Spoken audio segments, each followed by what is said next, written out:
Tak dobrý večer, přeji všem šťastlivcům, co se sem dostali, a na dálku se omlouvám všem, kteří se sem nedostali, ale víc to opravdu nejde, doufám, že neuhoříme. Ti, kdo si ještě nepřipli telefony do leteckého módu, tak si to tak prosím učiňte. A já jsem tady včera říkal, když jsem uváděl Lorence Krause, že jsem obrovsky šťastný, že se vrátil, že to je ještě úžasnější, když tu mluvil na Velikonoce. A přemýšlel jsem, co mám říct dneska, to už je jako mimo vůbec mojí imaginaci. Loni, když tady Lawrence Krauss byl, tak jsem si nedovedl představit, že budu mít tu čest uvádět jak jeho znovu, tak Richarda Dawkinse. Jenom krátce uslyšíte klasický Origins Dialog, zhruba kolem hodiny, potom bude dostatek času na otázky a odpovědi a pokud zbyde čas, tak se pokusíme udělat autogramiádu tady na pódiu. Z časových důvodů to musí být maximálně 10 až 15 minut. Teď mě prosím vás nekamenujte. Bude ještě i zítra snad příležitost po přednášce, plus Laurent se uvolil, že snad můžeme na konviktu někde v příhodných podmínkách autogramiádu udělat. To je ode mě asi všechno. Už je to zpoždění dost dlouhý, tak já ho nebudu natahovat. Je to úplně úžasný, já to opakuju skoro na každý projekci a zopakuju to znova. Nám to vyráží dech, jste úžasný publikum a je to opravdu radost takovýhle festival dělat. Dámy a pánové, Lawrence Krauss a Richard Dawkins.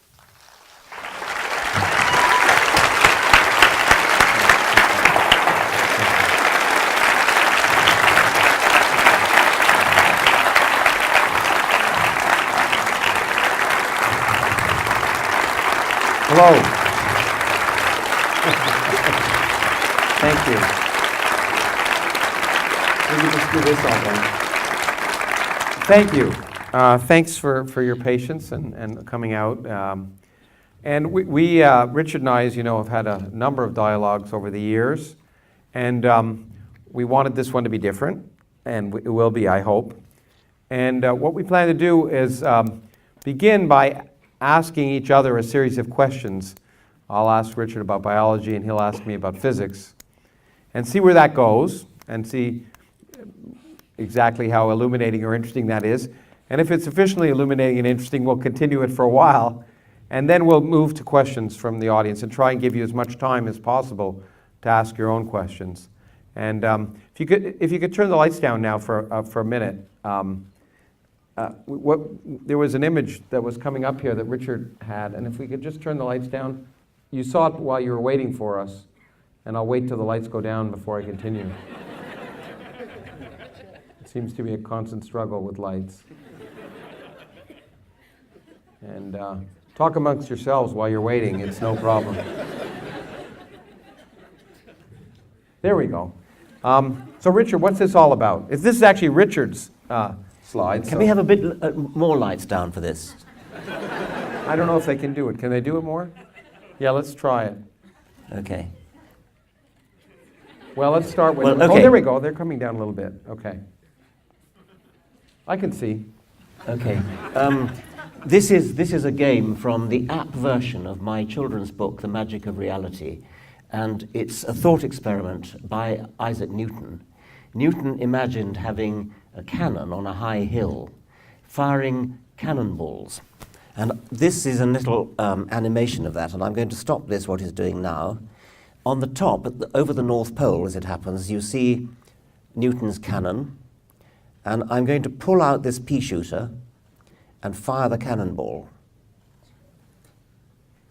I didn't mean to do that, but that's okay. That's why you're a biologist. Okay, yeah. No, anyway. Okay, now, usually, the first, if the cannonball goes off at low velocity, then that's again I got it too. If it goes off at low velocity, then it splashes into the sea. Do you get that there? If it's very high velocity, then it goes off into outer space. If you get it just right, then it goes into orbit. And I was worried about this because this was written by a software company for the book. It's an app for the magic of reality. And I thought that it wasn't doing the proper orbit. And so my first question for Lawrence is, that's clearly an ellipse, but is it really a proper ellipse? Because I thought that in an ellipse, one focus of the ellipse has to be the Earth. And I thought there had to be a kind of imaginary focus elsewhere. But does that look like a proper ellipse to you? Yeah, actually, I think they did a good job. Let me just answer that, and then I think the ellipse is kind of interesting. So notice the ellipse is what we call precessing. So it's pointing in a different direction, and that direction it's pointing is changing with time. But if you look at any instant, kind of the center of where it's bending around, that's going in a circle around the center of the Earth. That's the focus of the ellipse. Okay. And so what would happen, of course, if you did it just right, and we don't want to spend all night, otherwise we could try, is if you did it just right, that point that it's rotating about would become the center of the Earth, and it'd be a circle. A circle is a very special case of an ellipse. A special case of an ellipse. And so everyone thinks orbits are circular, but they're extremely rare in a sense, because they're almost, in fact, as Isaac Newton showed, the general solution is an ellipse. It's actually interesting for the history of science, because in fact it probably is an important point to mention, because the first person who showed this, in fact, empirically, was Johannes Kepler, who many of you know here. And what's amazing to me in that history is the fact that Kepler was trying to figure out what the planets were doing around the sun, and he desperately wanted it to be circles, because he believed circles were beautiful. Circles were created by God, and there was a divine pattern to then the universe, the solar system. And he wanted to understand the mind of God, literally. But he was a scientist, because ultimately he trusted the observations of Tycho Brahe, where he got that stuff. The Earth's eccentricity, the degree by which it isn't a circle, is 1%, only 1%. So if you look at it, it looks very much like a circle. Same for many of the other planets. But he trusted the observations so much that he finally said, you know what? It's an ellipse. It's not a circle. And that was a wonderful moment in the history of science, because first it was scientific, because he gave up his prejudice, especially a prejudice about God, this imaginary thing, and said, the data tells me this. He was probably extremely disappointed. But if you think about it, if he had said it was circles, Newton would have never come up with his theory, because his theory predicted ellipses. So it was only the fact that Kepler was honest and took the data that led Newton to develop the theory of gravity and ultimately change the way we thought about the universe, because once he showed that a simple law could describe the motion of the planets, then that changed everything. It meant we had a way of understanding the universe without any supernatural shenanigans. Well, I'm very glad to say that my little dog is called Tycho. And then I'm very happy to say that your guys got it right. I realize what I was misled by. The focus of the ellipse is sort of moving around inside the middle of the Earth. Yeah, that's right. And I was sort of thinking, I thought it ought to go somewhere way out there like Halley's Comet. But that's okay, good. So it'd be neat if they actually showed where the focus of the ellipse is. It would go in a nice circle. But there you go. See if you can get a circle. We could just play the game all night. It'd be kind of fun. Okay, that's enough of that. Okay. Well, yeah, we could turn that off now, and you could turn the lights up for the photographers and stuff. Okay. Look, the question I wanted to ask you was sort of in some sense, in a way, oh, well, this is even better. Why didn't we do that before?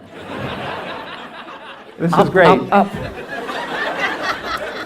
Okay, let's turn it the other direction. Okay, good. As Goethe said, we need more light. Okay. As Kepler probably said, I'm surprised. Okay? It was a great discovery for him in some sense that things were ellipses. And as I say, potentially a disappointment. It's amazing in the history of science how many great discoveries were probably disappointments to the people who first discovered them. I don't know if Darwin was elated or disappointed in some sense that he was getting rid of God. But aside from that question, what do you think I hate to ask it this way, But if you look at evolutionary biology, let me ask it two parts. The first part may be, what in your scientific career has surprised you most? Well, first of all, Darwin said it's like committing a murder. And so Darwin was very conscious. It wasn't that he didn't want it to be true, but he was frightened what other people might say.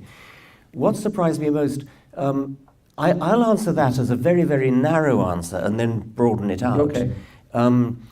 I was immensely surprised when molecular evidence showed that whales, the whole lot of whales, are most closely related to hippopotamuses.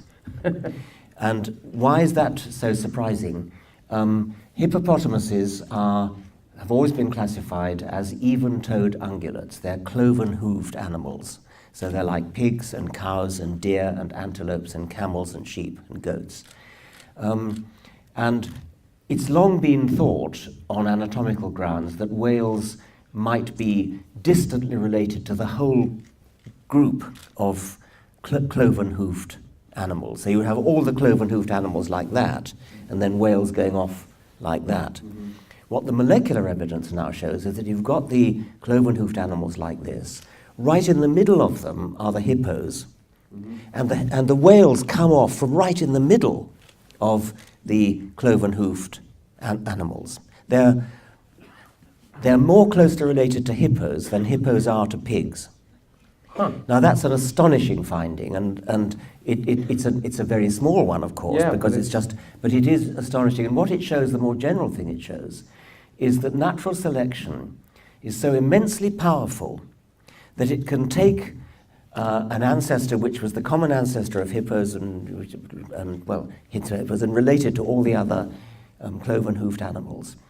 And because the ancestor of whales went into the sea, they were freed up to lose not only their cloven hoofs, but the very legs that the cloven hoofs are on, and to become totally different, unrecognizably different. And it sort of means that if our traditional ideas of classification could be so wrong, what else may be wrong? I mean, as it were, everything goes out of the window. You have to say, I can no longer trust anything that I was ever taught about relationships of animals based on their anatomy, because the molecular evidence shows that natural selection is so powerful that it can seize an animal group, in this case something like a hippo, grab it, take it off into the sea, and it floats free like a balloon, and turns into something utterly, utterly different. So how many more major surprises like that are on the way? Well, actually, that's a nice segue into what I was going to ask next, which is a kind of an unfair question, because when people ask it to me, I always say it's an unfair question. But let me ask you, in terms of evolutionary biology, more generally, that's a huge surprise to you. What do you think are the surprises? Where do you think the field is going that there may be the greatest likelihood, if you wish, of being surprised or changes in our ideas in evolutionary biology? Excuse me. If I interpret that as meaning what would I most like to learn, I think what's consciousness all about? And I'm not going to say any more about that because neither I nor anybody else can answer that at the moment. Yeah, in fact, I think there's a rule. There's been tons of books written about consciousness, and there's a rule that the more books written about the subject, the less we know about it. The less we know. I think the origin of life, that I would really, really like to know how life started. And I wouldn't exactly call that a surprise, but it's something that we absolutely don't know at the moment. And do you think it's feasible in the lifetime of the young people in this room that will know the answer to that question? Yes, but because it happened so long ago, and because it happened under conditions different from what they are now, the most we can hope for would be a model, a hypothesis, which we would all say, as I think a famous physicist said, "Oh, how could we be so blind? It's so beautiful. It's got to be true." Something like that. I mean, let me give you a thought experiment that might change that. So, if you imagine there was, obviously, I think no one expects that DNA in its present form was the initial, and we'll talk about replicator, probably a precursor, maybe RNA, but probably even a precursor to that. But couldn't you imagine that biochemically you'd say this was a key molecule that was a precursor on the chain of leading to the present situation, and then that molecule that hadn't been discovered yet, maybe in the interstellar medium or somewhere else, and then that in some sense is a prediction that it should be there somewhere and maybe be discovered. Yes. We know the kind of thing, the kind of properties it had to have. It had to be a self-replicating molecule. Yeah. It had to be something that makes copies of itself and different versions of copies of itself. It's no good if it's just got one. It's got to make different versions, which DNA does. I'm sure you're right that it wasn't DNA. Yeah. DNA it has been called a high-tech replicator. It requires too much infrastructure to do the job. RNA is a bit better. Probably even RNA wasn't the original one. Yeah. It had to be high fidelity, which is an awkward thing. Yes, I mean, it could be that chemists in the lab will produce a molecule which has the necessary And then maybe properties. find it in the interstellar medium and look for it. I mean, that they wouldn't Yes. have looked for otherwise. I guess it's a hypothesis, but I can imagine you could actually make a prediction rather than a post-diction. You might not say this is Yes. a plausible story, Yes. but if this story is right, this molecule must It exist. wouldn't be a disaster if you didn't find it. Yeah. In one thing that's changed in this whole field of origin of life research is that meteorites are now known to contain organic molecules of the right sort. Maybe you've heard of the famous Miller-Urey experiment in the 1950s, where Miller subjected the sort of chemicals which were thought to be on the primitive Earth, methane, ammonia, hydrogen, whatever it was, and then an electric spark.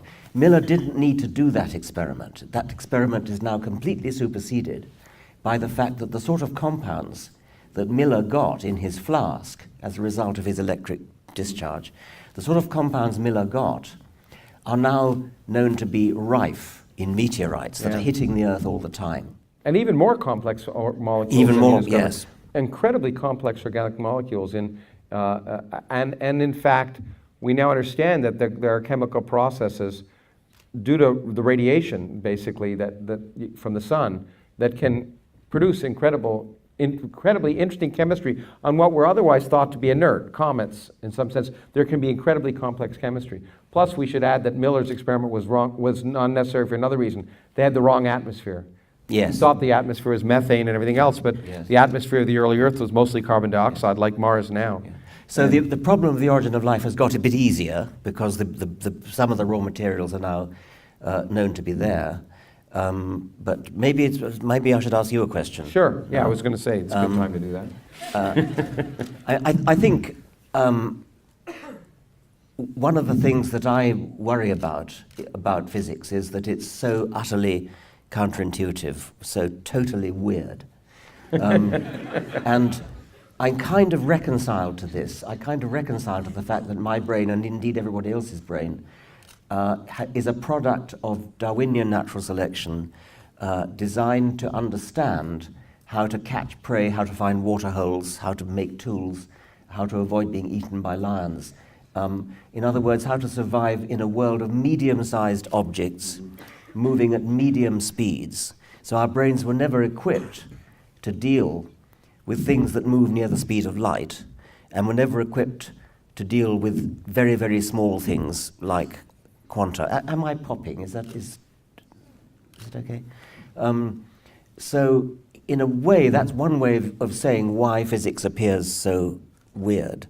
But I want to ask a physicist, when you have to deal with these weird things like quantum entanglement and the two-slit experiment and things, do you just say, oh, well, I don't even try to understand it, or I just get the mathematics right, and the predictions that follow from the mathematics are then tested by experimentalists and they work? Or do you get frustrated? Do you sort of bang your head against the wall because you can't actually understand in your head what it means to say that a particle's in two places at once, or whatever it might be? Well, you know, I think it's a combination in both. Physics is weird and then really weird. And because relativity is weird, but you can get your head around it. You can intuitively imagine, as Einstein did, in fact, imagine what it'd be like to be sitting on a light wave. That's what really led him. All of the Gedunken experiments that he did were ones where you could imagine and have a physical picture. Ultimately, why light bends in a gravitational field is a really simple. It's an experiment anyone can do to understand that. It's just I don't know if it should I take the time to do that or Yeah. not? Okay.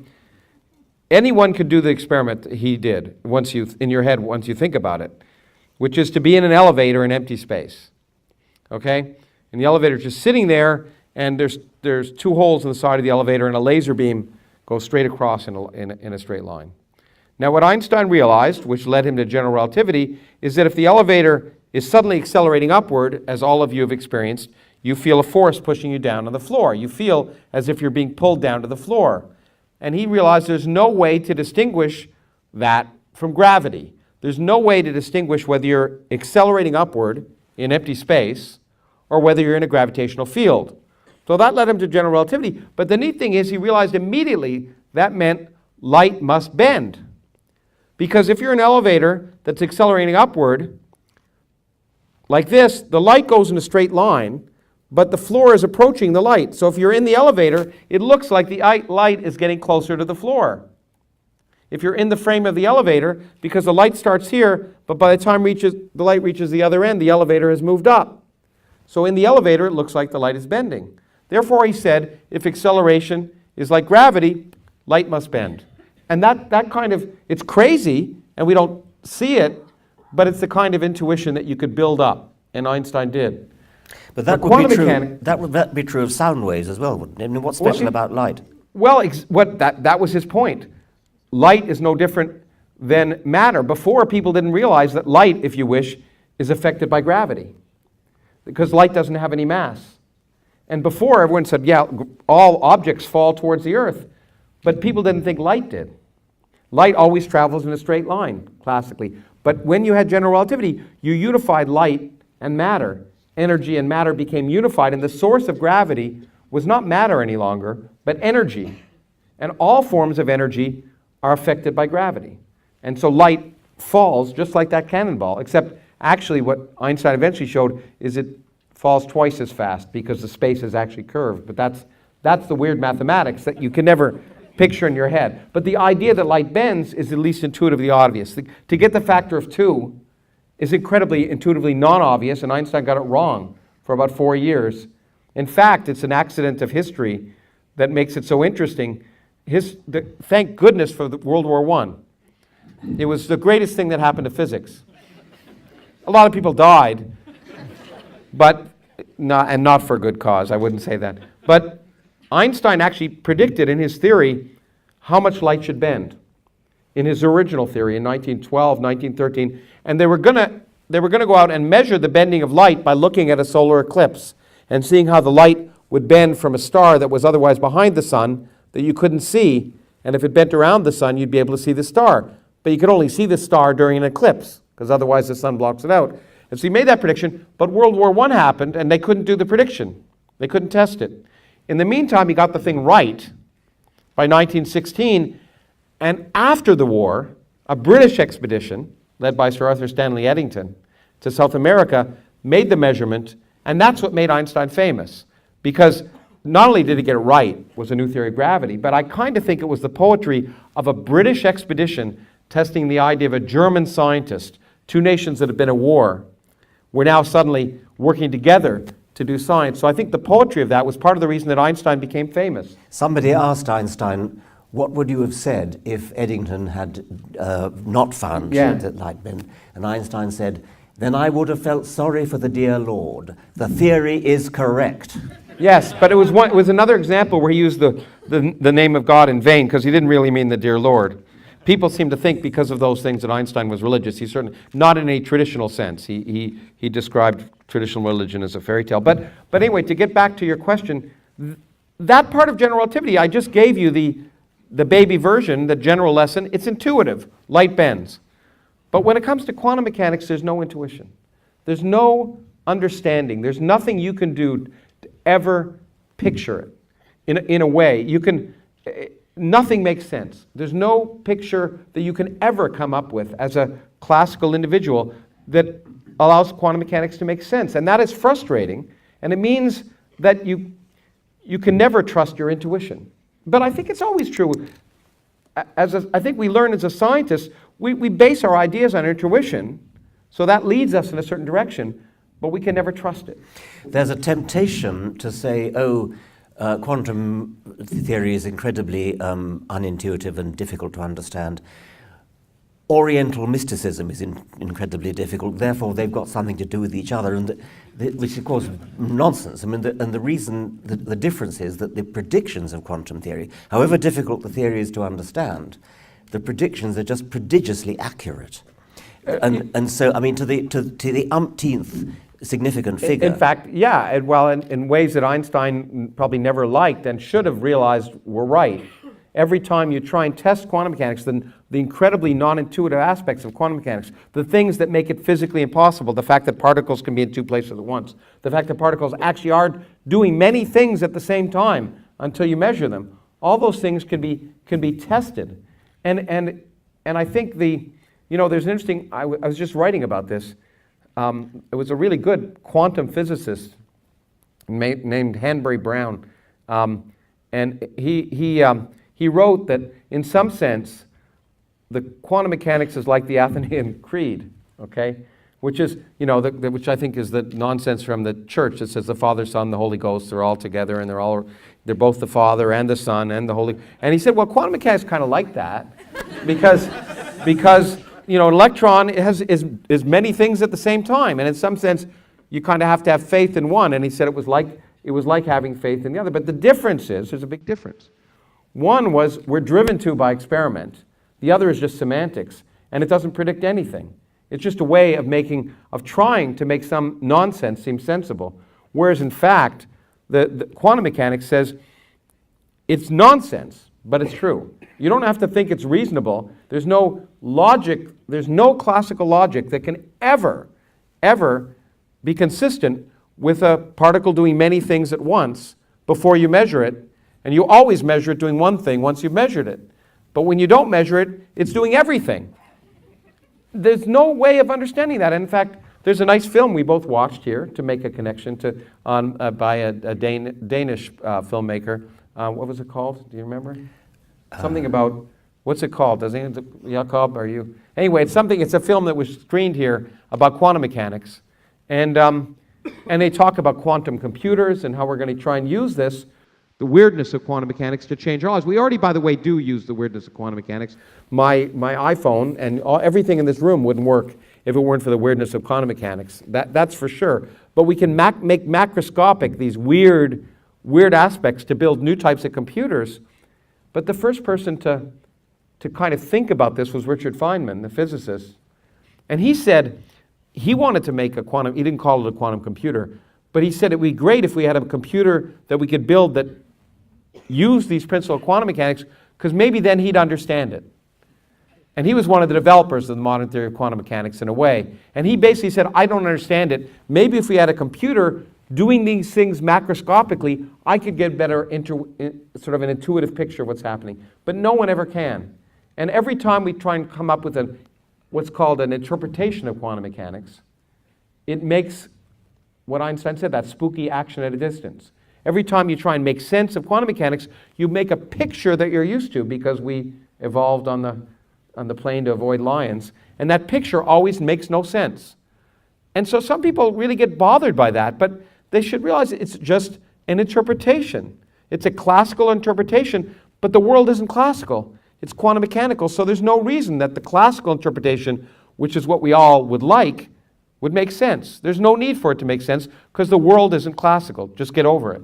I wonder whether it would partly help if we stopped thinking of very small particles as though they were little balls, which we have to do anyway because this table is empty space. Yeah. And so the reason why my fist can't go through it is because of fields, isn't it?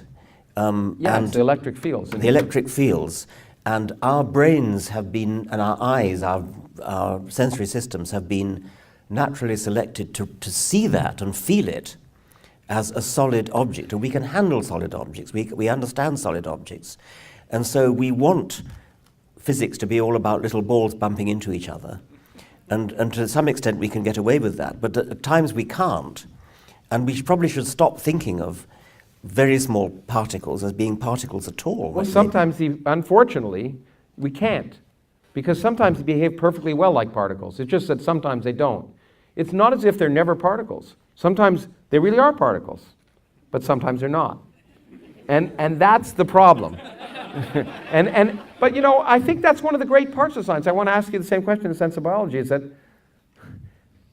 is the fact that, I mean, one of the great things about science is it forces us to get out of our own myopic picture of reality, to realize that what we want to be true, like Kepler, isn't necessarily true, whether we like it or not. We may not like the way the universe works, but the universe doesn't give a damn. And if I think, yeah, physics is in some sense unfathomable it seems weird. Sometimes when I look at a cell, let me ask you if you feel this way, or maybe you don't, is a cell, and part of the reason people have such a problem with evolution, if you actually look at all the amazing chemistry that's going on in your body and every cell, it really does seem to me to be unbelievably complicated. And it's so hard to imagine that it just happened. Yeah. Well, it didn't just happen. I mean, that's very important to understand. By the way, the thing about something you said just now reminded me of a lovely quote of a lady said, "I accept the universe." And somebody said, "By gad, she'd better." The universe doesn't give a damn about it. It doesn't exactly, and if you don't like it, just get over it. It's not just cells, of course, that are unimaginably complicated. I mean, the bodies are too, and bodies are just made of billions of cells. I guess what I'm asking is sort of, you explained so beautifully for the world in the selfish gene, and maybe we'll get to genes in a second, but the illusion of design, which Darwin was spent so much time talking about, but the illusion of design is so, I find it more powerful in biology maybe than I do in physics. Some people seem to think that, the fact that we're here it suggests design, but of course they're wrong. But to me, in biology, it seems so much more powerful. Well, William Paley himself said exactly the same thing. He said something like the works of the Creator are far more strongly manifested in biology than in science, than in physics, because things in physics are mostly simple, with the possible exception. He made the exception of the rings of Saturn, was the only thing you think of. But yes, I mean, biology is frighteningly, hideously complicated. And which, of course, is why we're here at all. It's why we're capable of thinking about it. We wouldn't be... anybody who's capable of thinking about how complicated it is has got to be complicated. So it sort of obviously has to be because we're here. The complexity of a single cell is utterly bewildering. And the more we learn, in some sense, the more amazing it is, right? I mean, yes. The one way to look at that is just, the first thing to say is that it doesn't just happen. Yeah. Natural selection is very far from just happening. Natural selection, evolution by natural selection, is a slow, gradual, incremental process. So it's sort of misleading to think that it just sort of tumbled into position. Complicated things like us are put together by embryonic processes, process of embryology.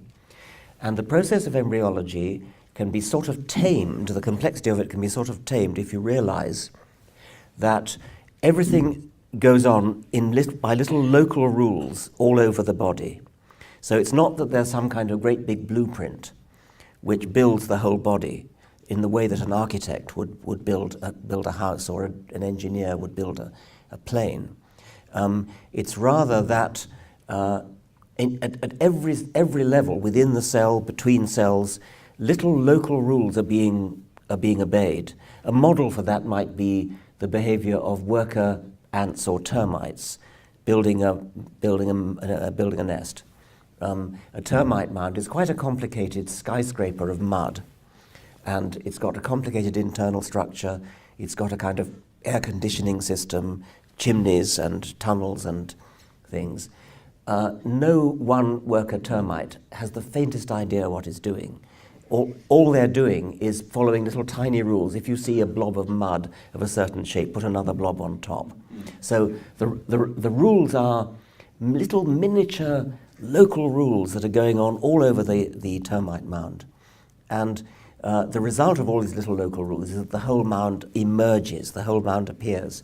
And that's a model for the embryo. But, I wonder, is that may be why the difficulty in biology? I mean, in physics, what we've done, we've been much more successful, I think, than biology in finding those local rules. So in physics, and people call it reductionism, but my background is as a particle physicist, but at some point we'd say, look, there's this complicated universe, but there really are simple, basic local rules. And a physical example of what you just gave might be, say, a snowflake, which is incredibly beautiful, but at the same time, it's based on local rules for a polar molecule, H2O, with 57-degree angles that can form a crystal, and locally, each molecule only knows about the neighboring molecule, Exactly. and you produce this beautiful structure. Yeah, exactly. But the neat thing is, in physics, we can actually more or less explain how that happens from first principles. We're probably not there yet. No, that's not. But it's a developing embryo is like a gigantic snowflake. Yeah. I mean, it's just lots of little growing rules of that type.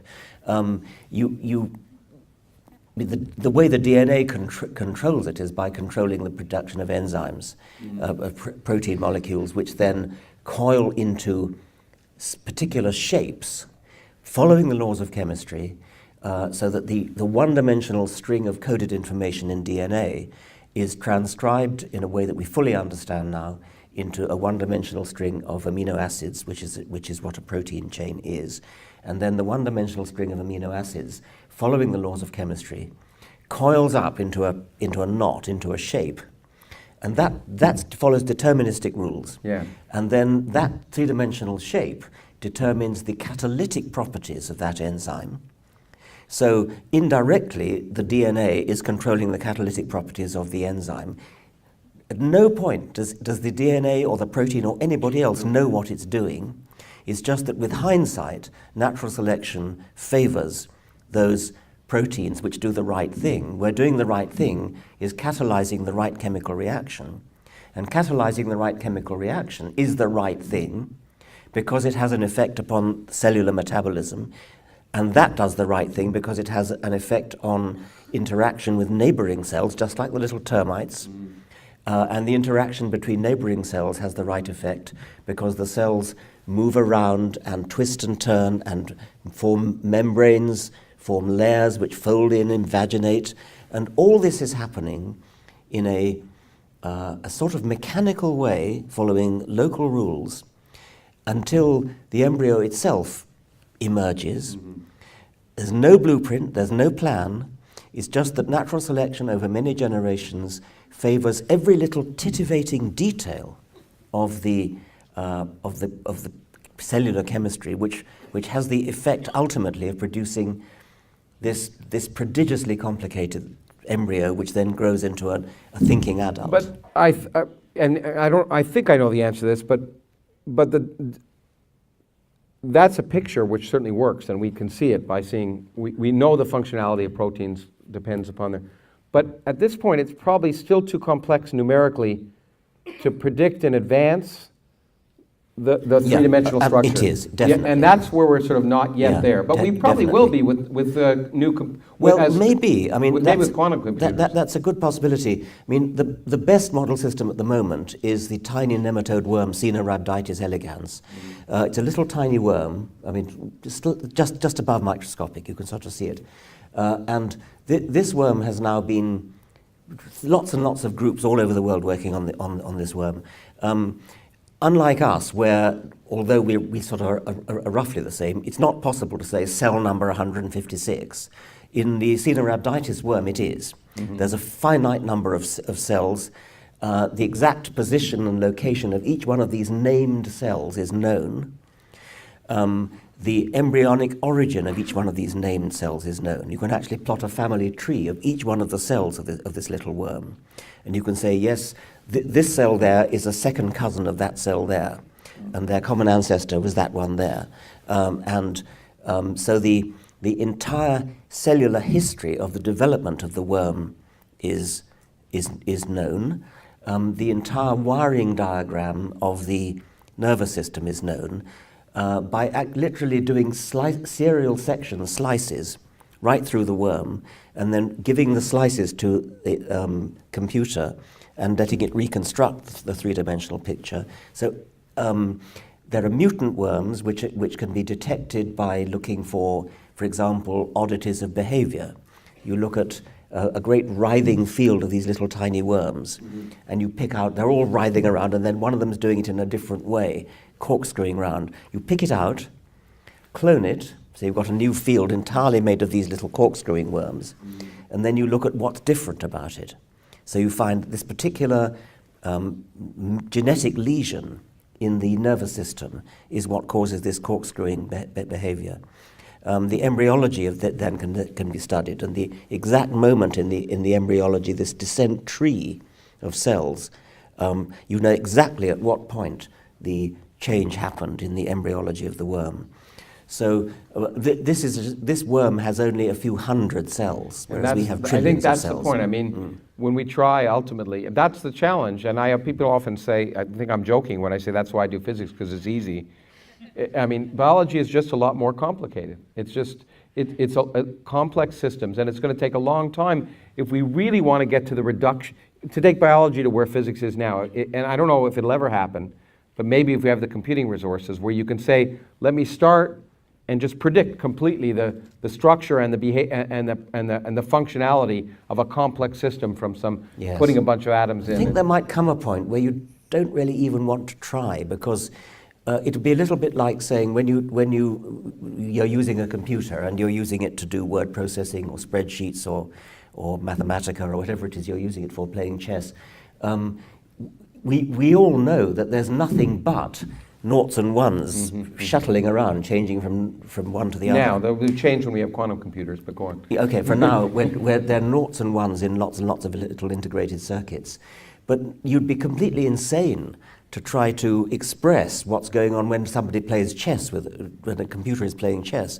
You don't want to talk about noughts and ones. You talk about higher order subroutines. Yeah, but maybe we'll want to know why we love people.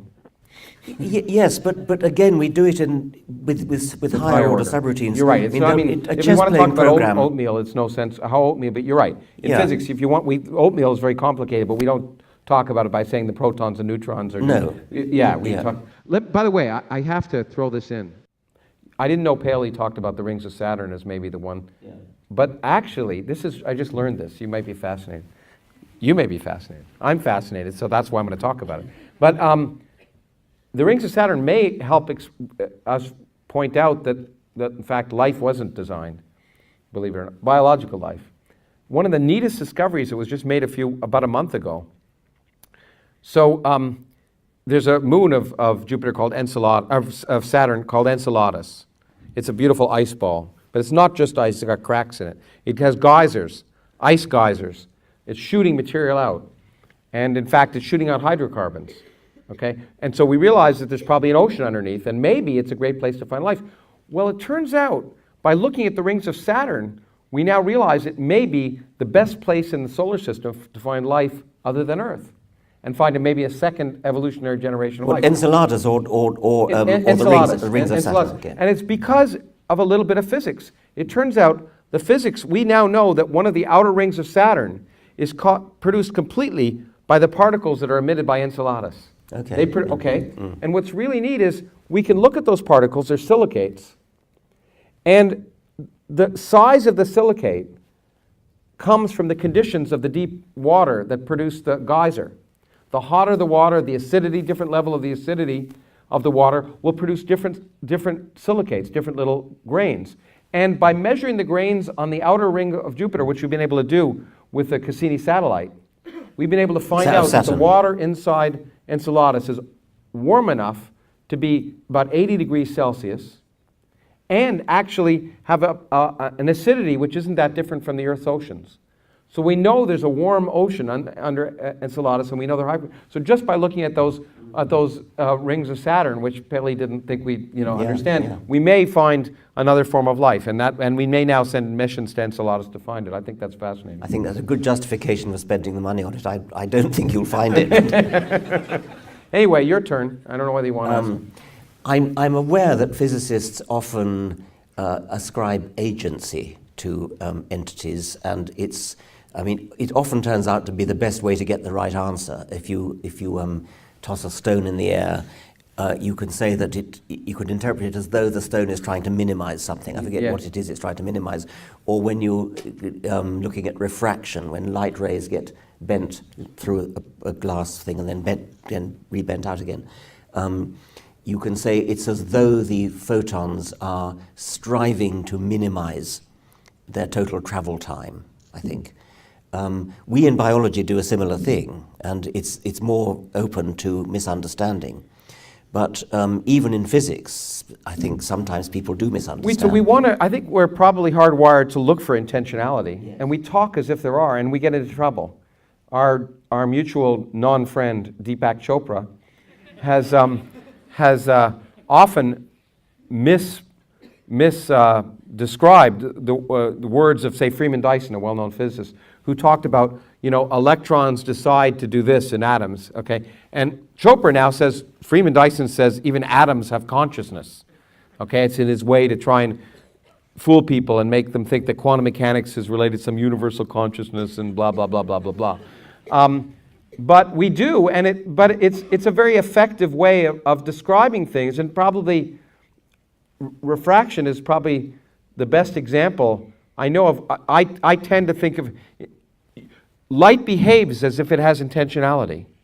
It's, again, something weird and non-intuitive, because the reason we see mirages, if any of you have been driving along the road on a hot day, you don't have to go to a desert.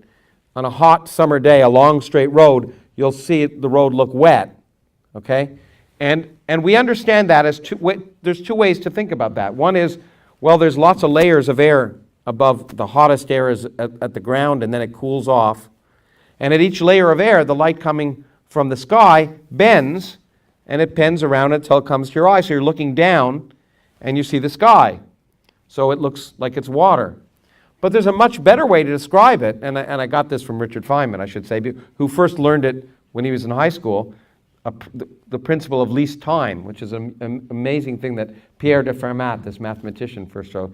It's kind of amusing to me that Fermat is famous. You've all probably heard of, many of you have heard of Fermat's last theorem. How many of you heard of Fermat's last theorem? See, look at that. What's amazing is he's known for something he didn't prove. Okay? So he never proved Fermat's last theorem. He just speculated. He said he did. Yeah, he said he did, but that isn't good enough. But something he did show is amazing. There's a totally different way of describing what the light is doing. The light is emitted from it there, and then it decides, how am I going to go to your eye? I can go in a straight line, or I can do that. Light always takes the path that takes the least time. And it turns out because light travels faster, by the way, light in a medium travels slower than it does in space. So when we say light has a constant velocity, we mean an empty space. But light travels faster in less dense medium than it does in a more dense medium. So the light's up there and it says, I want to get to your eye as fast as I can. One way to get there faster is to go down and hang around where the air is hot and less dense as long as I can, and then come back to your eye. And if you solve the mathematics, the path it takes, which is due to refraction at each point, is exactly the path that light would take as if it had intentionality and decided to take the path that takes the least time to get to your eye. It sounds like it has intentionality. It's a nice way of talking about it, but of course, it doesn't have intentionality. Well, in biology, we do the same thing, and I think you're right that we're hardwired to look for intentionality, to look for agency. Yeah. Traditionally, in evolutionary biology, the agent had been taken to be the individual organism. And so from Darwin's time onwards, people would ask the question, what does the lion have to do? What does the elephant have to do in order to maximize its Darwinian fitness, which means its reproductive success? Well, when you wrote The Selfish Gene, in some sense, weren't you essentially the word, the selfish gene, in some Yeah. sense, makes people think that it's I mean, that's right. I mean, all I did was to shift the agent from the individual organism to the gene. And if you do that, you get the right answer. Yeah. If you assume that the individual organism is the agent maximizing something, what's it maximizing? Well, it's not maximizing survival. I mean, it's quite happy to die as long as it's reproduced. Yeah. It's not really even strictly maximizing the number of its own children or grandchildren, because as Hamilton showed, it's actually maximizing its genetic survival, which would include looking after nephews and nieces and cousins and things like that, to the extent that they share genes. So you can cut through all that by simply saying, forget the individual as the agent that's doing something, concentrate on the gene. So just as a physicist says, what would a photon have to do in order to minimize the travel time? What the biologist now says is, what would a gene have to do in order to maximize its propagation through future generations? And then once you do that, everything comes out right. You get the right answer. You predict that it spends a lot of its time trying to survive, but only as a means to reproduce, but not only that, but also as a means to propagate genes in nephews and nieces and cousins and things. And in something like an ant or a termite, something like a social insect, it's very complicated what it does, but you get the right answer. But if you focus on the gene as the agent, and then some stupid philosopher comes along and thinks you're actually saying that genes are little kind of thinking gremlins that Well, I was going to say, I'm glad you used the word stupid and philosopher in the same sentence, because you can get the hate mail now. But do you think it causes problems beyond that? I mean, in a sense, I mean, The Selfish Gene was a profoundly important book because it exactly did that. But did it send, for some people, the message that there is intentionality, do you think? Yes. Yeah. Only in one or two stupid philosophers. No theologians? I guess they couldn't read it, had big words. Okay. No, I mean, when the theologians, I was approached by two different theologians who said, don't you think the selfish gene has something to do with original sin? Wow, interesting. Actually, but talking about minimizing, maximize, let me ask you this. I was going to ask you anyway, but it comes around. Birds lay a certain number of eggs, and there must be some minimum or maximization. Okay. I mean, this is interesting because there had been people who shifted the agent not onto the gene or to the individual, but onto the group. Yeah. And so, just as we know as humans that limiting population size might be a good thing to do for the sake of humanity, not to overbreed, or limiting the amount of reusing of fish stocks or something of that sort. So there arose the idea that perhaps there's a kind of optimum reproductive rate for the sake of the group, for the sake of the species. Don't overbreed. And there was a man called Wynne Edwards who wrote a big book suggesting that a lot of what animals do in the way of defending territories and the way of dominance hierarchies and the way of flocking behavior and things was all about assessing the population size in order to reduce the rate of reproduction for the good of the population, for the good of the group. That's not what happens at all. What happens, and this was worked out by David Lack on birds, on clutch size in birds. What happens is that each species of bird has an optimum clutch size, which might be 3 eggs in the clutch. And the point about this is that if you lay 4 eggs, then you end up rearing fewer chicks. Not because of the group, but because you as an individual parent are rearing fewer chicks because you try to rear too many. And so more of them die. So more of them die. So if you lay too few eggs, then for more obvious reasons you end up rearing fewer. If you lay too many eggs, you end up rearing fewer. So for each species of bird, there is an optimum number of eggs, the optimum clutch size, and it's in that sense that animals practice birth control. It's not birth control for the good of the group, it's birth control for the good of me, and the individual bird. So they're practicing a minimization or maximization. You could write it as a mathematical equation. Oh yeah. I mean, you don't want to have too few, you don't want to have too many. There's got to be some point where it's optimum. And I assume natural selection finds the point that's optimum always. Well, that's what one expects. I mean, there are rather odd things like experimentalists adding an extra egg and finding they actually can rear it perfectly well. And so you have to come up with an explanation for that, but yes. Well, okay, let's see. I kind of snuck that in, but I'll ask you another question before you get to me. Maybe we'll do one or two more questions apiece so we can get to some audience questions. You talked about the origin of life, and I want to go back to it in some sense with a two-part question. What I have realized as I've been involved in my institute in the Origins Project, looking at origins of life, that what is the definition of life, first of all? And then my friend Freeman Dyson, who I've talked about as a physicist, has argued that we all talk about replication as if it's the thing that defines life, but maybe it's metabolism. Maybe we're in the total wrong direction. So if we think about the origin of life, what is life? What defines the difference between life and non-life? And is it replication or metabolism that's more important? There is no obligation on us to come up with a definition of life. Sure. It doesn't matter. You could regard it as a semantic question.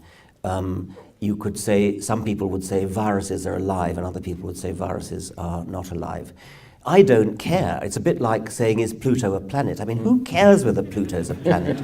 I do. No, you don't. Pluto is a planet. Don't get me. Pluto's a planet. It's the same with life. You don't. As long as nothing turns on it, it doesn't matter what you call life. Now, I think that if you ask the question, anywhere in the universe, what would it mean to say that life has arisen on this planet?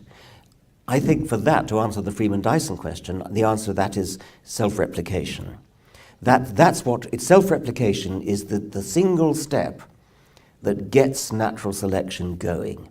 Once you've got self-replication, then at a very, very crude chemical level, you've got the possibility of natural selection of molecules in the sea or something like that. We're nowhere near getting bodies yet. Yeah. We're just getting a differential survival of copying entities. Wherever in the universe coded information arises, coded information meaning self-replicating entities, probably molecules, but anything that's self-replicating, where there's more than one kind of replicator, such that there can be a mixed population of them, such that one of them is more successful at replicating than the other, and therefore tends to outcompete the other in the population of replicators. Once you've got that, then you've got the origin of natural selection, and then the whole crane gets going, the whole process gets going. But as a physicist, I could say, well, you can't have that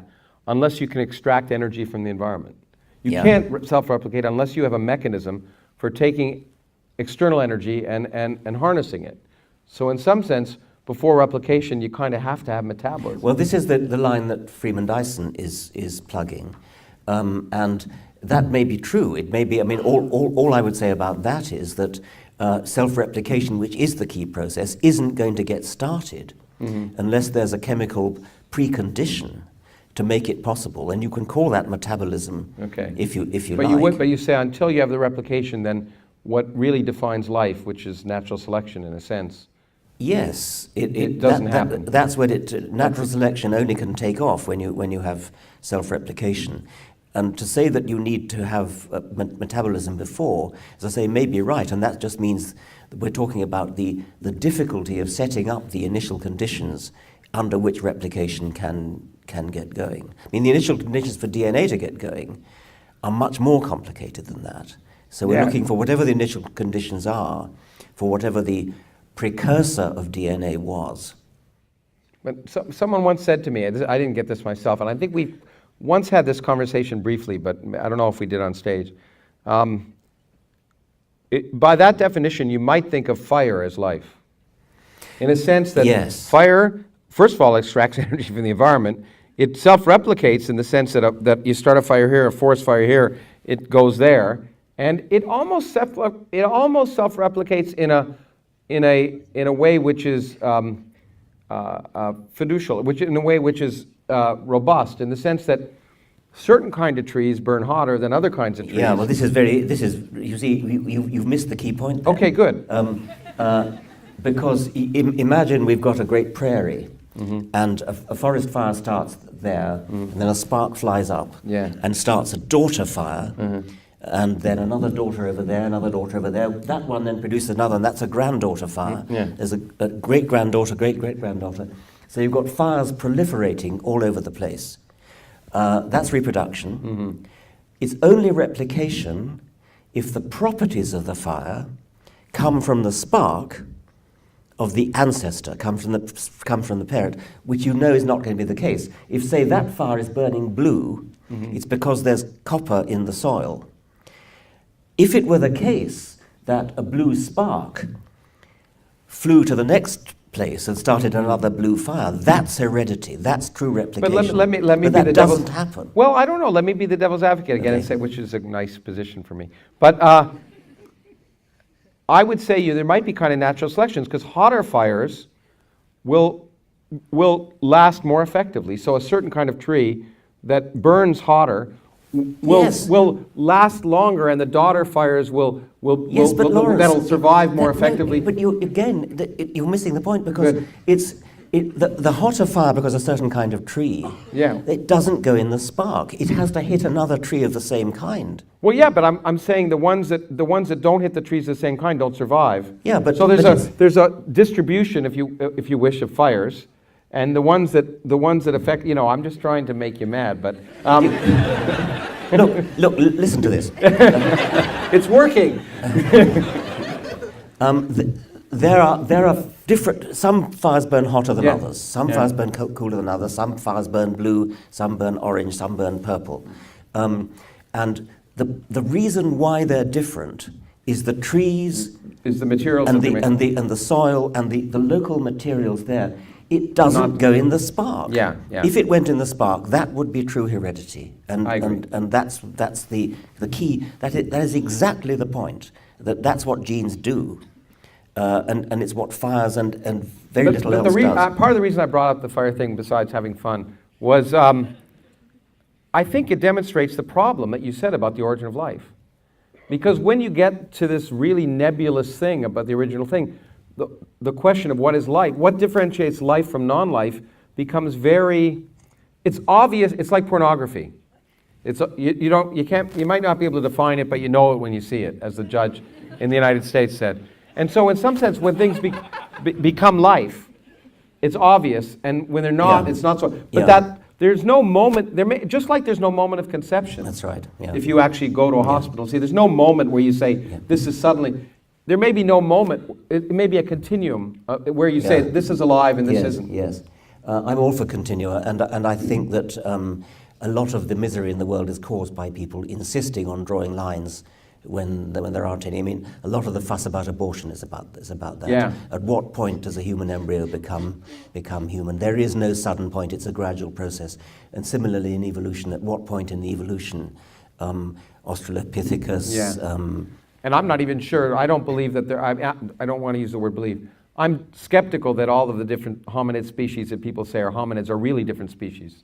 Do you agree? Again, who cares? Who cares, exactly. Because the definition of a species, you don't need a definition except for certain purposes. Yeah, and it's for just some a way of purposes classifying, and it's just semantics. I mean, as it happens, of all the taxonomic categories, the species is the only one that has even a sporting chance of having an objective definition, which is the definition whether you can interbreed or not. Yeah, but that's changed, right? Because humans they say Neanderthals are different species, but humans and Neanderthals interbred. They successfully produced offspring. Exactly. And so it doesn't matter. It's not, it's exactly what you were saying before. At some point, interbreeding becomes completely impossible. It never happens. And we are definitely a different species from rhinoceroses because we can't interbreed with rhinoceroses. But eventually, it's a continuum again at some level. But you expect there to be an intermediate stage where interbreeding is possible but not very successful, not very liked. If a living Homo erectus were to be found, it might be that you could just about produce a fertile offspring from it. Probably not, but at some point in the evolutionary chain, there would be a gradual tailing off of the interbreedability, and it's not going to be a sudden change. Then people sort of sometimes worry about this because you say that we Homo, the genus Homo, is descended from the genus Australopithecus. Yeah. But there never was an Australopithecus couple who looked down into the cradle and said, "Oh, we've given birth to the first Homo." It doesn't happen like that. Every child ever born was the same species as its parents. Yeah. But if you stack enough of them going back in time, then there comes a point as you go, once you're back 5 million years, they're definitely different species. They yeah, it probably didn't. It just probably looks at it's a little ugly, probably. Yes. But your chance to one last chance to make me mad. Do you have one more question? A question for me of anything, and then I have a simple one for you, and then we'll go. Well, the multiverse. Oh yeah, that'll make me mad. Okay. Where are all these other universes? I mean, are they sort of somehow contiguous with us in?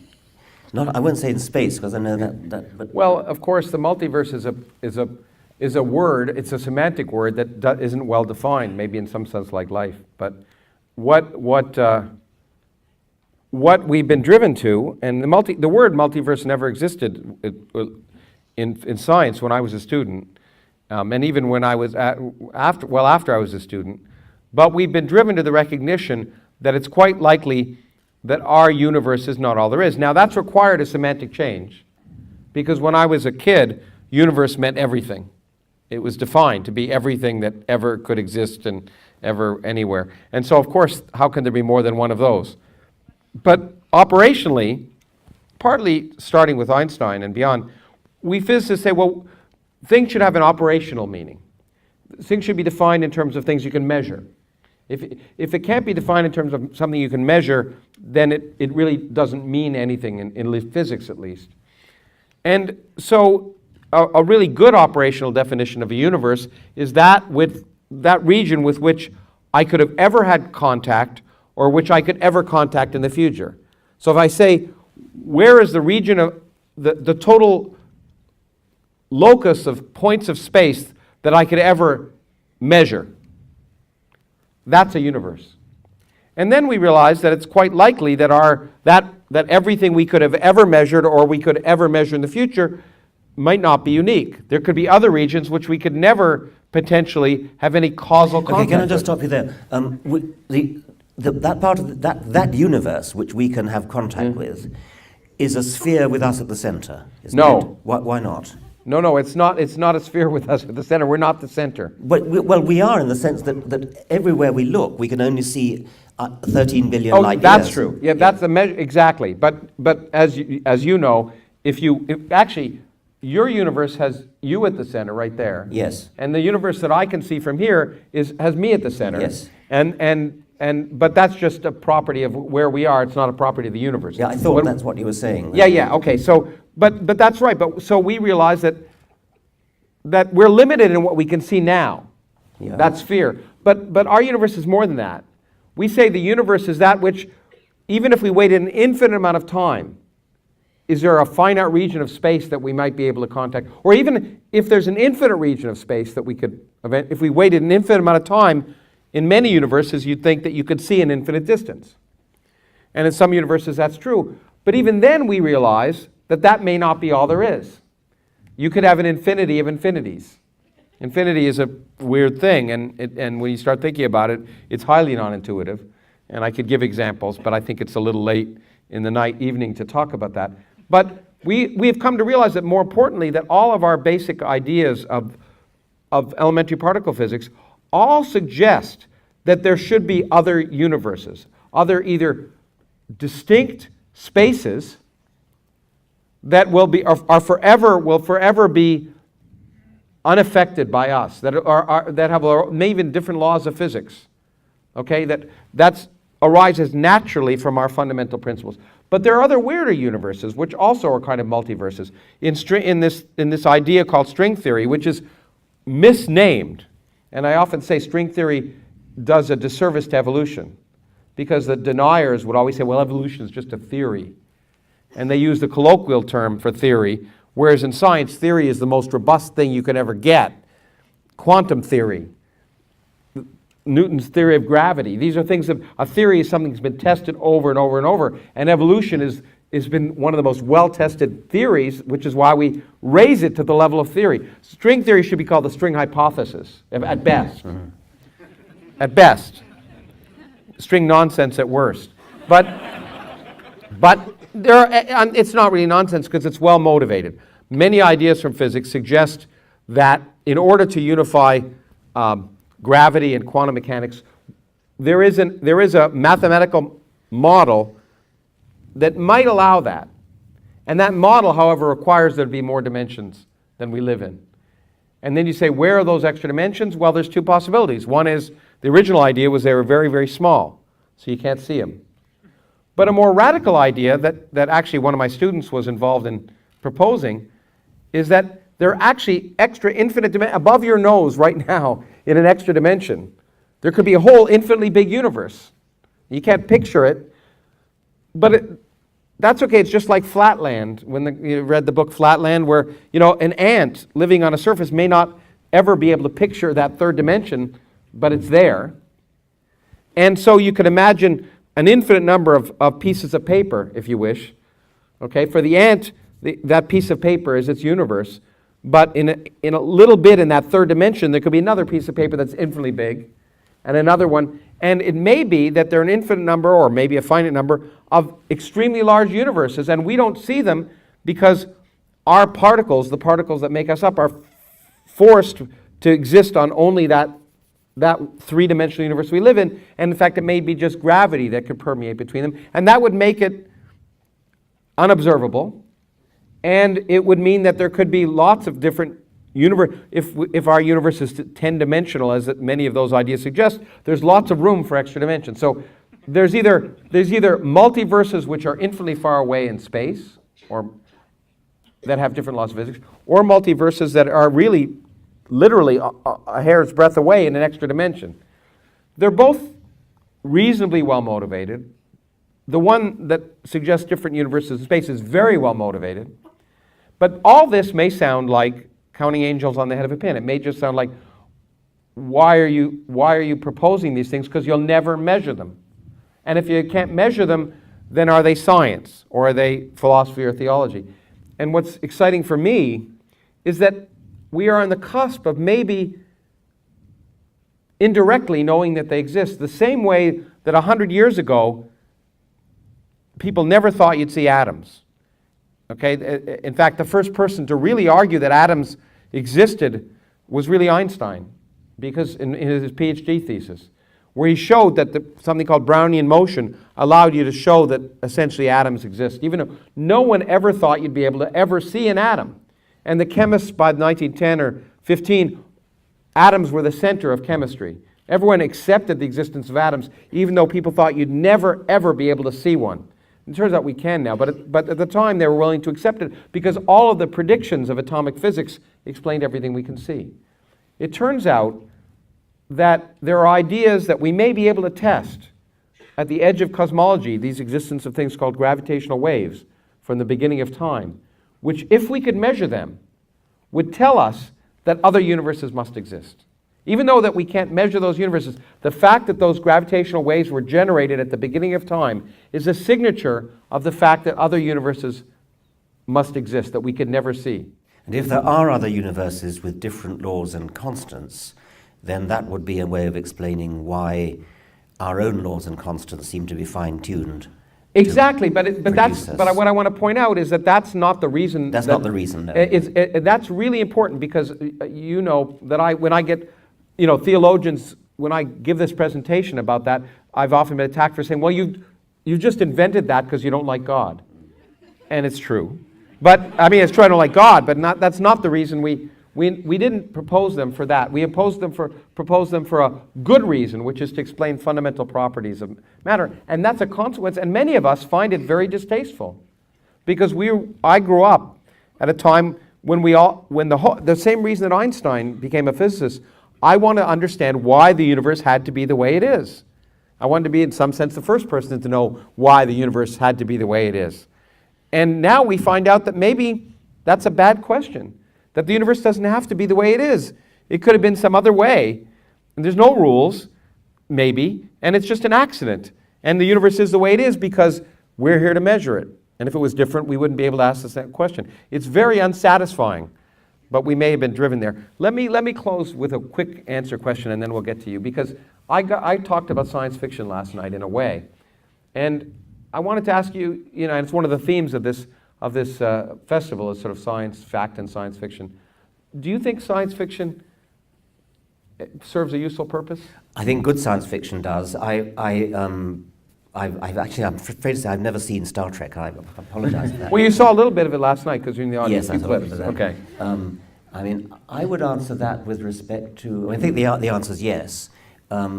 Two of my favorite science fiction novels are Fred Hoyle, The Black Cloud, and Daniel Galloy, Dark Universe. Yeah, The Black Cloud is great. The Black Cloud, yes, I mean, I think I learned a lot of science from The Black Cloud. I think I learned to understand information theory from The Black Cloud.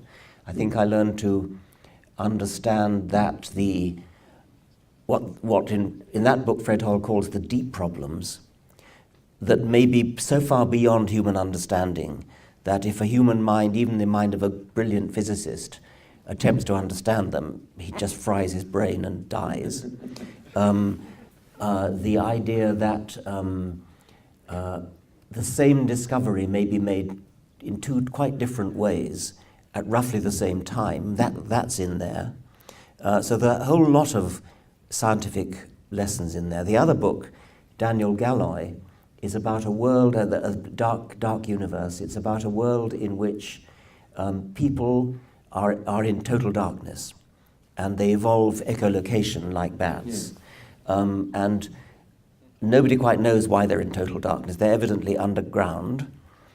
And what's fascinating is that they have a mythology which is about light. So they don't know what light is. They've never seen light. They live in total and complete darkness. But they worship light. They have a religion of light. Their language is suffused with references to light. They say, "Great light almighty," and light knows. And oh, for light's sake. Finally, you learn, if you haven't already guessed, that the truth of the matter is that they're survivors of a nuclear holocaust who were sent underground, and for some reason the electricity failed. And so they've adapted, they've evolved to cope with darkness in biological ways, but also in mythological ways as well. So I think both those books seem to me to be mind-enhancing. Exactly, mind-enhancing. Yeah. I think and to me that's what science and science fiction do share, is the idea that they both try and take us out of our myopic view that somehow what we think is normal is always normal. Science fiction expands it in some ways. Science expands it in some ways. The difference is, as Feynman said, that science, unlike science fiction is science fiction or imagination in a straitjacket. Because it's easy to imagine any universe. It's hard to imagine the actual universe. It's a little harder. But good science fiction has a sort of partial straitjacket. It's not, I mean, bad science fiction just lets anything go. Yeah. And that it actually becomes supernatural. Yeah. And we don't want that. What we want is a disciplined departure from the straitjacket. Okay, well, I think with a disciplined departure, I think we've talked for a little over an hour, and I want to give about 20 or 25 minutes of questions at least for you. We started late, so I know some of you, we were going to start at 7:30, but we started about 8. So let me open it up to questions from you, and thank you for your patience, first of all, and thank you, by the way. Okay. Yeah. Thank you. It's okay. I wasn't... Let me explain how we're going to do this. Thank you.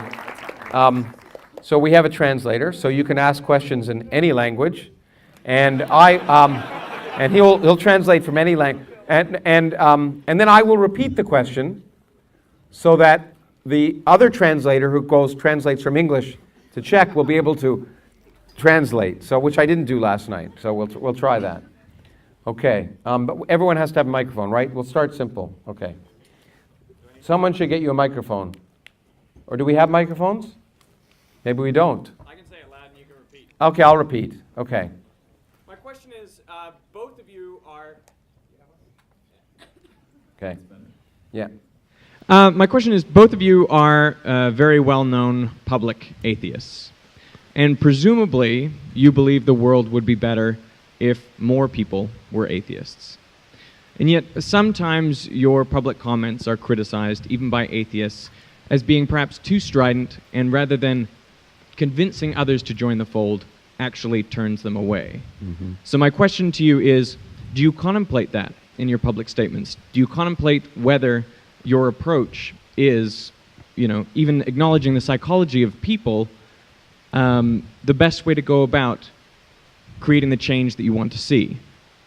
Or are your public comments simply reflections of your personal feelings, and you're just sort of saying it as it is? You can't be bothered to, try to be more strategic with those communications. It doesn't follow that because one is an atheist, one thinks the world would be a better place. That's right. That's why I said presumably. Yes. So presumably, I think it would be a better place, but that doesn't actually follow. I care about the truth more than I care about what people think about it. So I would never compromise on the truth in order to be more persuasive, I think. I don't regard myself... I don't necessarily accept the adjective strident, which I've heard over and over and over again. You hear it so many times, people actually start believing it. I think that the word strident and shrill and similar words come about because we have all become accustomed to the convention that you don't criticize religion. As Douglas Adams said, you don't criticize religion. Why don't you? Because you just don't. But no reason has ever been given. There is no reason why religion should be immune to criticism any more than politics. Nobody says, oh, you mustn't criticize somebody's politics because it offends them or it upsets them. If somebody holds a view about the universe, about life, about morality, which can be called religious, if they've got their view from their parents, from a tradition, from a holy book, then they should be prepared to argue for it and not shelter behind a smokescreen of saying, oh, that's my religion, you're not allowed to argue with me if you do your strident. Let me jump in because you probably know, because I'm sure we've talked about it in public, that we first got to know each other because we had disagreements about, in some sense, that question. And I used to think Richard was strident. And then, I suddenly realized that he isn't. In a way, I'd drunk the lemonade or Kool-Aid because I started to be attacked as being strident when I just simply asked questions. For asking the simple question, could you create a universe without God? Is that possible? I suddenly found myself getting the same adjectives applied to me. And I'm sometimes, of course, I want to provoke, and I'm sure Richard does too, but that's part of being a teacher, first of all, to provoke. I think to get people to think about break out of their own misconceptions is sometimes you have to provoke people, I think. But I think we get called strident when we're not. And I've listened to and been with Richard a lot, and he just says, first of all, he says what he thinks, and he's a very gentle, generous person to listen to other people's ideas. If he finds them ridiculous, he'll say that's ridiculous. But is that strident? That's not inappropriate, I think. And in fact, it gives me a chance to bring up something very topical. I was just talking to Richard about it today. I was just reading the New York Times, and I just tweeted about it. That Stéphane Charbonneau, the former editor of Charlie Hebdo, who got killed. 2 days before he got killed, he finished a book. And the book was a beautiful book, which I haven't read the book yet, but I've been reading quotes from it, saying that Islam there's no reason it shouldn't be ridiculed. In fact, it does a disservice to Islam to say it shouldn't be ridiculed. It ultimately leads to racism, he argued. And I'll let you read why he thought of that. Because to say Islam can't be ridiculed is to say the same thing as that Islam can't be compatible with democracy. Maybe it can't, but to make that claim is to demean Islam here. So it's interesting because he basically argued that the very effect of ridiculing Islam was to, in some sense, a good thing for Islam. And so I think it's vitally important to echo what Richard said, that to use ridicule as a tool, and it's an important tool that we use for every other area of activity. But when we say someone's political ideas are ridiculous, we're not called strident necessarily. But we are the minute we ask the question, because you're not supposed to bring it up in polite conversation. And who the hell said that? Who the hell, in fact, I think I learned from you, Stephen Fry's argument, we offend people. Well, the offense, when you're offended, you own the offense. You have a decision on how to respond.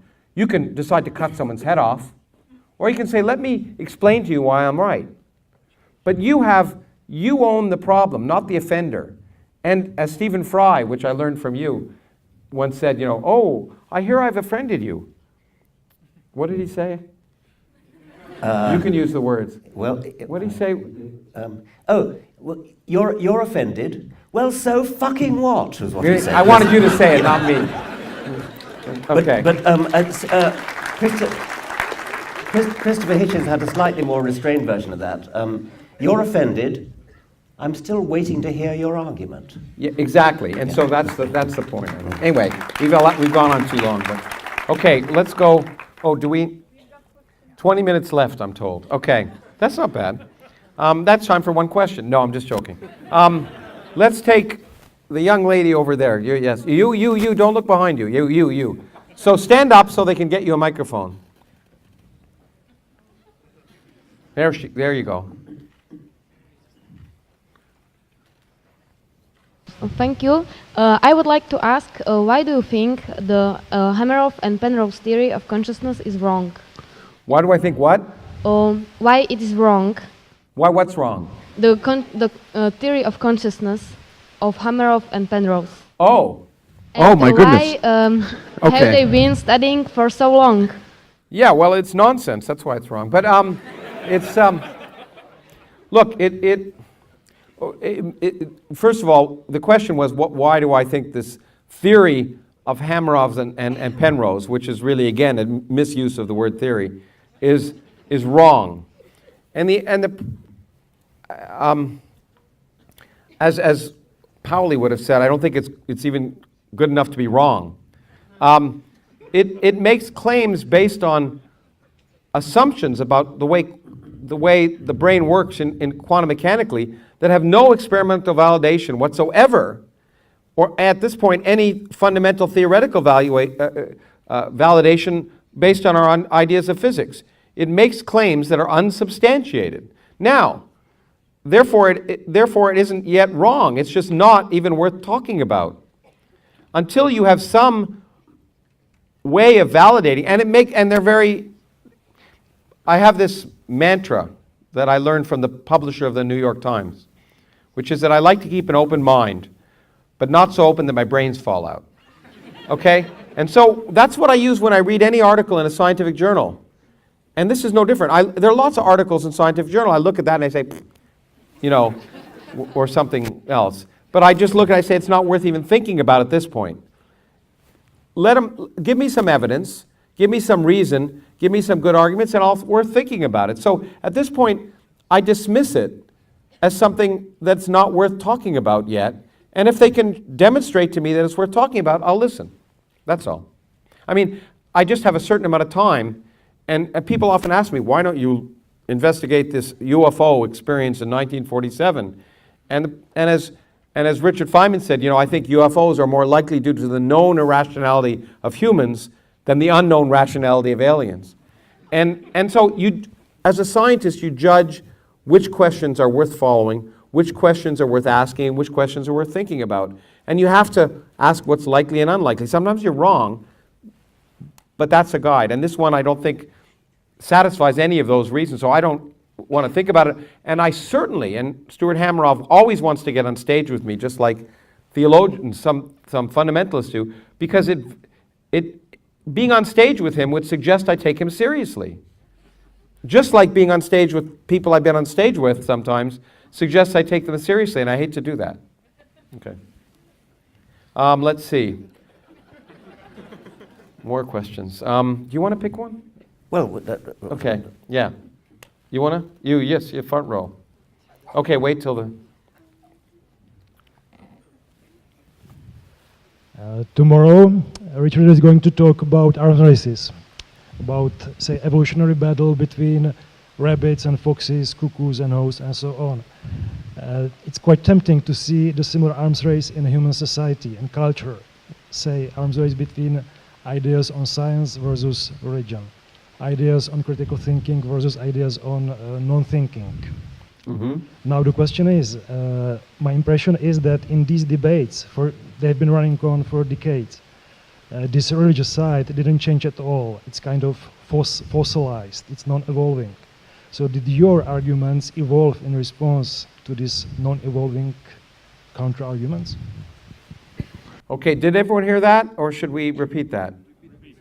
Okay, the question is, initially, Richard is going to talk tomorrow about evolutionary arms races, and the questioner sees arms races in not the traditional arms race, but the arms race of ideas, and in some cases between critical thinking and faith. And the impression he has is those debates have been going on for decades, but the religious side has never changed its views. It's fossilized, it's always the same. And have we changed our arguments in response? So I don't know. The essence of an arms race is whether it's evolutionary or a human arms race, is that as each side escalates, it forces the other side to escalate. So they escalate together.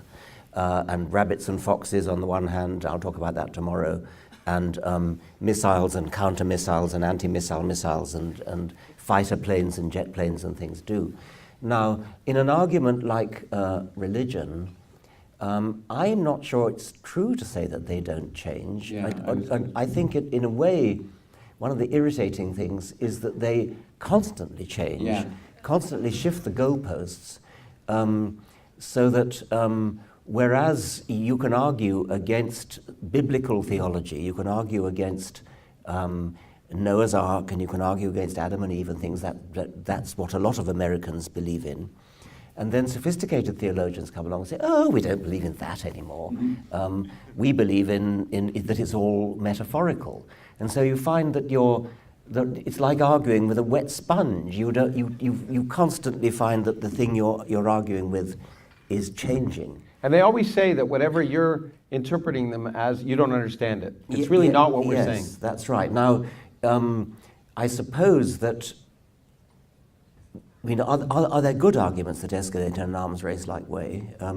Not necessarily religion, but do scientific arguments. I mean, I suppose you could say you change your argument. You listen to what the other person says, and then you say, oh yeah, that's a good point, but on the other hand, what about this? That might be a good analogy for an arms race. But but let me give an example, a real good example of how they change. They're the honest people, or the ones who are trying to be honest, who are the theologians who think they know what they're talking about, and they say you don't really understand, but we sort of do. But in this debate, it's political. It's a power thing, and there are people who really want to teach intelligent design in schools instead of science, and they really do change their arguments constantly, and that politically. We keep thinking we've won, and then they always change the goalposts. And in the United States, in many cases, we beat back intelligent design in the courts, showing that it isn't science. So the courts ruled that intelligent design is no different than creationism, which isn't science. So then they say, well, you know what, we don't want to teach it. We want to teach critical thinking. And what that really means is we really want to teach all views. Let's teach kids everything. And let them decide, and that works. And then that doesn't work, and they say, well, we don't want to do it in things that are, because the courts say, well, that's still religion in a way. But they say, well, we want to do the same thing with climate change. Let's put evolution and climate change together. They're both controversial, and they create these illusions, and it's a constant political battle. So they're always evolving, and we have to always. Unfortunately, evolve counter-arguments, so it really is There was a beautiful example of that when they lost on creationism, Yeah. and so they changed its name to intelligent design. And there was a textbook Yeah. in which they just simply got their word processor, their Microsoft Word, and did a global search and replace, changing the word creation to intelligent design. But they made a mistake at one point, and so it came out as, I forget what it was something like intelligent. I forget exactly what it was. But it came up in the court case in Dover that eventually, Yes. because they were trying to argue that it was different than creationism, and what the scientists who were depending at the time showed that this very book that they wanted to use in the schools had taken the word creationism. Yeah. When the courts decided creationism, the year after the courts decided creationism wasn't science, they just did a global search and replace, and That really was the smoking gun. that killed it. That won that case for us. It really did. There was a lovely story I heard from a literary agent. A woman wrote a novel whose hero was called David. And the novel was all ready to go, and it was all practically set up in type. And then she suddenly decided that actually her hero wasn't a David after all. He was more like a Kevin. So she did a global search and replace, changing David to Kevin. And that was fine, except that they went to a certain art gallery in Florence. Oh. Okay, good. Okay, next question. We want to get a few more in. You're keeping the time, apparently. Are you? Oh, you just okay, good. I got it. We probably have time for about 3 or 4 more questions, if they're good ones. Okay. Why don't we take... I'll get to you, but I may give you the last question. How about I give you the last one, okay? Okay, yes. Mm-hmm. Yeah, earlier on, you were talking about Einstein getting his idea about the general relativity from thinking about riding an elevator. Yeah. So that got me thinking, had the elevators not been invented yet at that time, he might have never come up with that idea, probably. Well, Maybe, you know... so could you probably, both of you, comment on the importance of chance, or, you know, the seemingly unimportant things like backs of the envelopes or elevators or anything like that to your respective fields or the science that in the general? Well, one thing, it's a really good point. And it's really important to realize that science is a product of its time. People don't realize that scientists are social beings, and therefore the science that's done, now it's very different. Saying scientists are social beings is very different than saying science is a social construct, okay? 2 different things. The scientists are human, but the science works independently of whether it's done by white men or whatever.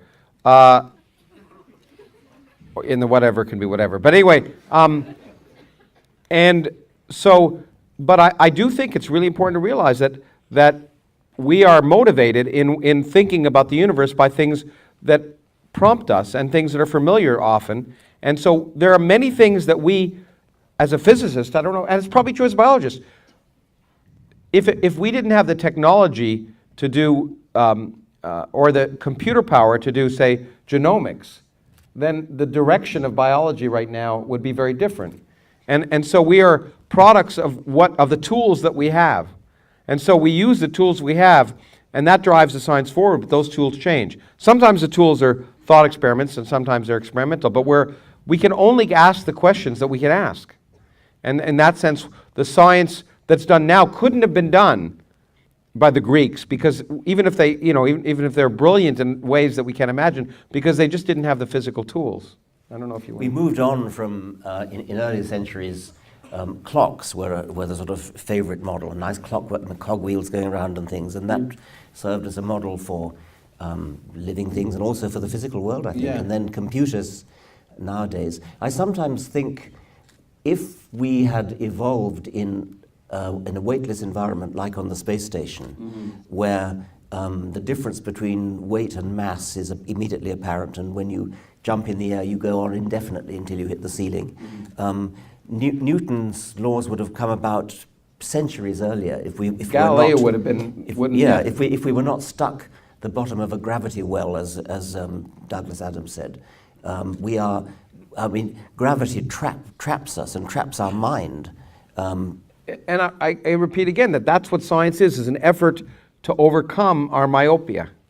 an effort to overcome, to either think of things or do things that make us see our experience from outside in a different way, which is also why I think science is like, and this festival is a wonderful example of it, in my opinion. Why science is like art and music and literature is because they all do the same thing. At their best, all of those things force us to re-examine ourselves from a different perspective, and therefore enhance the experience of being human. And that's why I think ultimately the value of science really is, it's not, in my opinion, the technology as much as the cultural benefit of enhancing the experience of being human. I don't know, should we go to, yeah, okay. Let's see, is there anyone in the very back? Yeah? Last question? Okay, good, last question. It seems so interesting. No, anyway, last question. So who's got the best? Oh yeah, I promised you, I'm sorry. I promised this young gentleman, and he's going to need to be translated. Já jsem právě, jak jste tam mluvili o těch vesmírech, jestli jsou teda nějaké jiné, tak já nevím, jestli jste právě mluvili především o těch, že mám jeden vesmír a kolem něho jsou další, jako bubliny, takhle myslím. Avšak, jestli by se dali kvalifikovat, se ptám, jestli by se dali kvalifikovat jako další vesmíry i paralelní vesmíry, ve kterých mám všechny možnosti času. Takže může být například nějaký paralelní vesmír, ve kterém já jsem úspěšný multimiliardář. Nebo It's good. Whatever it is, it must be a good question. Okay, let me. I tell you and you repeat. Okay. So I asked, when you have spoken about the one universe, but also about the multiverse, there's the one and the others are just around it like bubbles.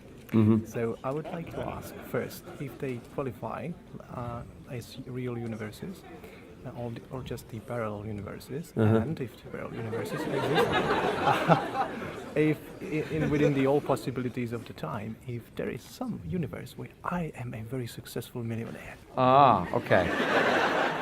It was a very good question. Okay, I will. Yes. Okay, it's a long one, but I've talked about many universes, and I've talked about one universe, and then universes maybe surrounding it, which you might think of as parallel universes.